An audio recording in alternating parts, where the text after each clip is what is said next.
दोस्तों, यौन रोग या गुप्त रोग या पुरुष रोग कह लीजिए, उसमें एक बहुत ही कॉमन समस्या आज के समाज में उत्पन्न होती दिख रही है, जिसको कहते हैं उत्तेजना में कमी, अर्थात इरेक्टाइल डिसफंक्शन। इसको बहुत सी जगह ईडी, शॉर्ट फॉर्म में ईडी के रूप में जाना जाता है, जिसको शिश्न उत्थान में कमी भी कहते हैं।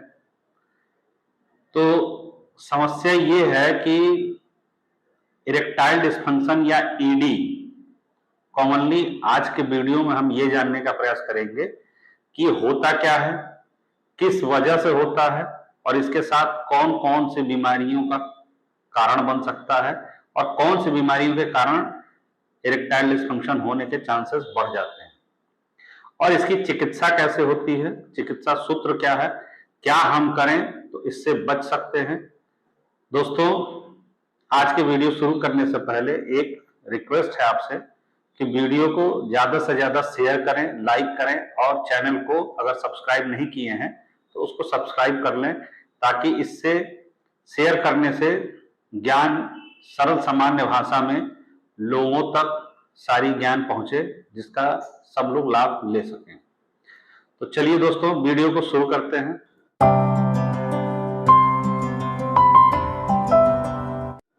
इरेक्टाइल डिसफंक्शन अर्थात उत्तेजना में कमी पुरुष वर्ग के लिए एक बहुत ही चिंता का विषय है और आज के समाज में कॉमनली ये चीजें बहुत तेजी से फैलता हुआ दिख रहा है। WHO के अकॉर्डिंग 1995 में जो इरेक्टाइल डिसफंक्शन के पूरे केस वर्ल्ड में पाए गए, लगभग 150 मिलियन पर्सन इससे प्रभावित है और WHO 2025 तक इसको अनुमान लगाता है कि 320 मिलियन पर्सन इससे प्रभावित हो जाएंगे। अगर समाज में पुरुषों में इसकी बीमारी का बढ़ने का अगर औसत देखा जाए तो लगभग हर वर्ष 15% पुरुषों में, 15 से 17% पुरुषों में ये बीमारी बहुत तेजी से फैलती जा रही है, जिसके पीछे तमाम कारण है और उन कारणों का निवारण कैसे हो, क्योंकि किसी भी पुरुष के लिए उत्तेजना में कमी या इरेक्टाइल डिसफंक्शन एक तरफ जहां आपके वैवाहिक सुख लेने में बाधक होता है, वहीं पे आपको पिता बनने में भी बाधक होता है। अगर आप वैवाहिक जीवन का सुख लेना चाहते हैं या अपने लाइफ पार्टनर के साथ जीवन अच्छा व्यतीत करना चाहते हैं तो आपको इरेक्टाइल डिसफंक्शन जैसी बीमारी से दूर रहना चाहिए और उससे कैसे बचें, क्या करें कि ये समस्याएं आपको न हो, और अगर जिनको हो चुकी है वो कैसे इसकी चिकित्सा कराएं, कैसे इससे निजात पाएं। तो जहां बात आती है इरेक्टाइल डिसफंक्शन की, तो इसमें होने का दो कंडीशन होता है। एक फिजिकल कंडीशन होता है, जैसे आपके शरीर में कोई ऐसी कमी है या हार्मोनल इंबैलेंस हो या आपके शरीर में कोई क्रोनिक डिसीज हो या किसी तरह का इंफेक्शन हो, बीमारी हो जिसकी वजह से समस्या होती है, तो वो होता है फिजिकल कंडीशन। और एक स्थिति यहां पे ये आती है कि वो दूसरी कंडीशन जिसको कहते हैं वो मेंटल यानी साइकोलॉजिकल कंडीशन यानी मानसिक अवस्था होती है, जिसके वजह से इरेक्टाइल डिसफंक्शन या उत्तेजना में कमी होती है। तो दोस्तों, सबसे पहले तो आपको ये जज करना होगा कि आपको जो ईडी की समस्या है या उत्तेजना में कमी, जिसको इरेक्टाइल डिसफंक्शन कहते हैं, इसमें अगर समस्या है तो वो मानसिक रूप से है या शारीरिक कुछ कारण है जिसके वजह से है। तो सबसे पहले हम ये जानते हैं कि मानसिक रूप से कौन सी ऐसी समस्याएं हैं जिनके वजह से हमको इरेक्टाइल डिसफंक्शन होने का संभावना बढ़ता है या इरेक्टाइल डिसफंक्शन होता है। जिस किसी व्यक्ति को अगर इंसोम्निया या अनिद्रा की शिकायत है या मानसिक अवसाद रहता है या शारीरिक थकावट के कारण मन पर प्रभाव पड़ता है, जिसके कारण इरेक्टाइल डिसफंक्शन होने का चांस बढ़ता है। कुछ मामलों में देखा गया है कि इरेक्टाइल डिसफंक्शन होने का एक रीजन ये भी होता है कि सेक्स एजुकेशन में कमी, अर्थात आपको यौन संबंध कैसे बनाना है, अपने लाइफ पार्टनर के साथ कैसे रहना है, क्या क्या चीजें उसकी इंपॉर्टेंट होती है। क्या कभी कभी बहुत सी ऐसी कंडीशन होती है जो इंसान शेयर न करने की वजह से या उस जानकारी को कहीं से प्राप्त न होने की वजह से कुछ गड़बड़ियां करते हैं, जिसके वजह से मानसिक रूप से इरेक्टाइल डिस्फंक्शन डेवलप हो जाता है। दोस्तों, शारीरिक रूप से जो मेन कारण बताया गया है इरेक्टाइल डिस्फंक्शन का, कॉमन रूप से अगर आप डायबिटिक पेशेंट हैं या बीपी के पेशेंट हैं या आपको जेनेटल ऑर्गन में किसी तरह का इन्फेक्शन है, एसटीडी है, जनरली यूटीआई में भी देखा गया है, या आईबीएस की समस्या अगर आपको है तो इरेक्टाइल डिस्फंक्शन आपको हो सकता है। और या अगर कोई क्रोनिक डिसीज की आपकी ट्रीटमेंट चल रही है तो उस दौरान आपको इरेक्टाइल डिस्फंक्शन की समस्या हो सकती है। दोस्तों, आपको फिजिकल या साइकोलॉजिकल किसी भी कंडीशन की वजह से अगर इरेक्टाइल डिस्फंक्शन है तो उसमें निसंदेह आपको अपने चिकित्सक से कंसल्ट करना चाहिए।